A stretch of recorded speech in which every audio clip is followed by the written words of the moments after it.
Viewers, आप देख रहे हैं फिटनेस फर्स्ट पल्लवी के साथ। मैं एक न्यूट्रिशनिस्ट और एक फिटनेस कोच हूँ और लेकर आई हूँ इस बार फिर मैं आपके लिए एक बहुत ही informative video related to enzymes. Enzymes यानी प्रकिण्व, हिंदी में इन्हें प्रकिण्व बोलते हैं। मैंने अपनी एक पिछली वीडियो में विटामिन के ऊपर बात करी थी।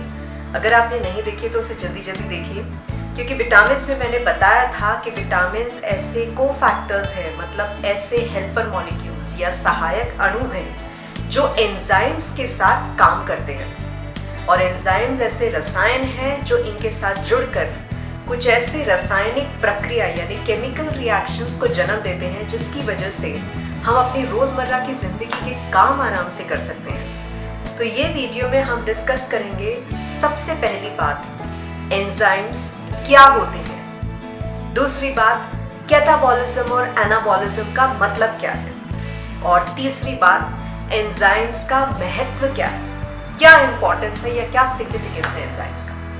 तो चलिए शुरू करते हैं। फर्ज करिए कि आपको आलू के सैंडविच बनाने हैं और उसके लिए आपको आलू उबालना है। तो आपने पतीले में पानी लिया और फिर उसमें आलू रखे और फिर उन्हें उबाला। आलू उबल तो गए, लेकिन अच्छे खासे 2 घंटे लग गए।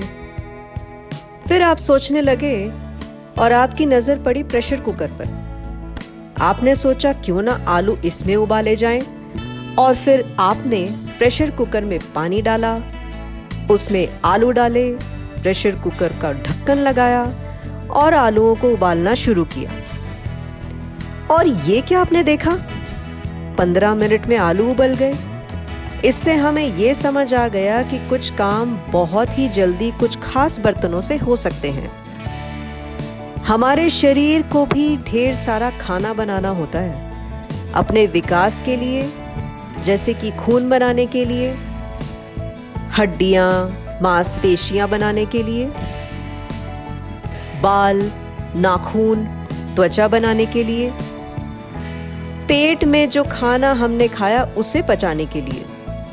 ये खाना बनाने के लिए जैसे किचन में प्रेशर कुकर की जरूरत पड़ी, वैसे ही शरीर में कुछ रसायनों की जरूरत होती है जिन्हें हम एंजाइम्स बोलते हैं। ये भी प्रेशर कुकर की ही तरह काम को तेजी से करते हैं।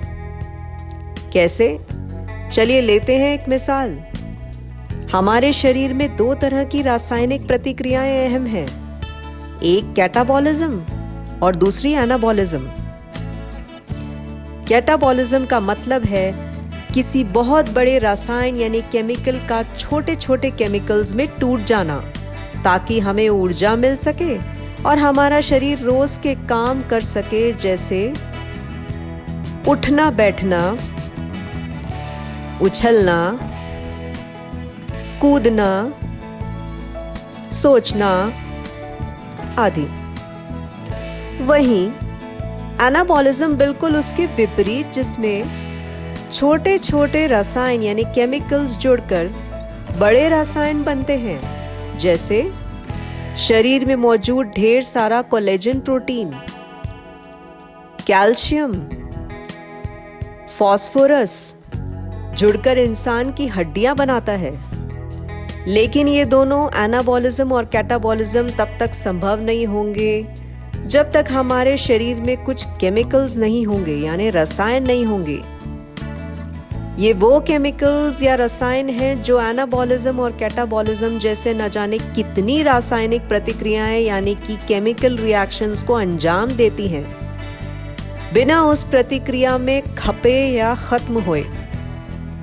ना तो उस प्रतिक्रिया का इन पर कोई असर होता है जिसकी वजह से ये बदल जाएं, और ना ही ये शरीर में किसी केमिकल रिएक्शन को अंजाम देने में खत्म होते हैं, और ना ही उस केमिकल रिएक्शन के ऊपर अपना कोई प्रभाव डालते हैं। इनकी ज़रूरत भी बहुत थोड़ी होती है, और केमिकल रिएक्शन की गति या दर को ये इतना बढ़ा देते हैं कि जिस केमिकल रिएक्शन को होने में सदियां लग सकती हैं, उस सेकंडों या मिनटों में ही हो जाता है। यूं कह लीजिए कि चुटकियों में हो जाता है। इस चीज को हम हिंदी में उत्प्रेरण और इंग्लिश में कैटालिसिस बोलते हैं। एक मिसाल मैं आपको देती हूँ।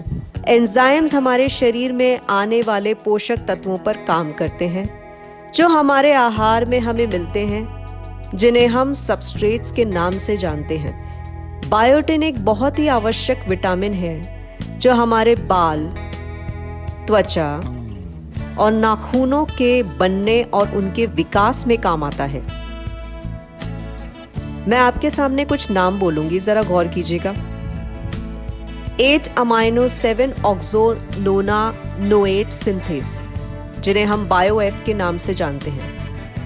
Adenosyl methionine 8 amino 7 oxononanoate amino transferase, जिसे हम बायोए के नाम से जानते हैं। डेस्थियोबायोटिन सिंथेस, जिसे हम बायोडी के नाम से जानते हैं। एंड बायोटिन सिंथेस, जिसे हम बायोबी के नाम से जानते हैं। घबराइए नहीं, ये एंजाइम्स के नाम हैं। ये वो एंजाइम्स हैं जो बायोटिन को बनाने के काम आते हैं। अगर ये सही मात्रा में शरीर में मौजूद नहीं रहेंगे तो बायोटिन बनेगा ही नहीं। तो उससे क्या होगा? शरीर में तकलीफें होनी शुरू होंगी, और क्या। जैसे टूटते बेजान बाल, कमजोर टूटते नाखून, सूखी और बेजान त्वचा जिस पर रैशेज आ जाते हैं, बढ़ा हुआ शरीर का कोलेस्ट्रॉल, सोने में तकलीफ, भूख ना लगना, मांसपेशियों में दर्द, डिप्रेशन यानी अवसाद, हाथों और पैरों में जलन या कांटे चुभने जैसा लगना, उबकाई, तंगी या दौरे पड़ना, जिन्हें हम सीजर्स बोलते हैं। तो ये एक छोटी सी मिसाल थी एंजाइम्स की आवश्यकता यानी उसके सिग्निफिकेंस को समझने के लिए। ये वीडियो थी आप लोगों के लिए एंजाइम्स के ऊपर। उम्मीद है आपको ये वीडियो बहुत पसंद आई होगी। अगर आपको ये पसंद आई है तो प्लीज इसे शेयर कीजिए, लाइक कीजिए और सब्सक्राइब करना ना भूलिए मेरे चैनल को। हमेशा की तरह मैं और आपके लिए अच्छी अच्छी वीडियोस लाती रहूंगी। Thank you so much for watching.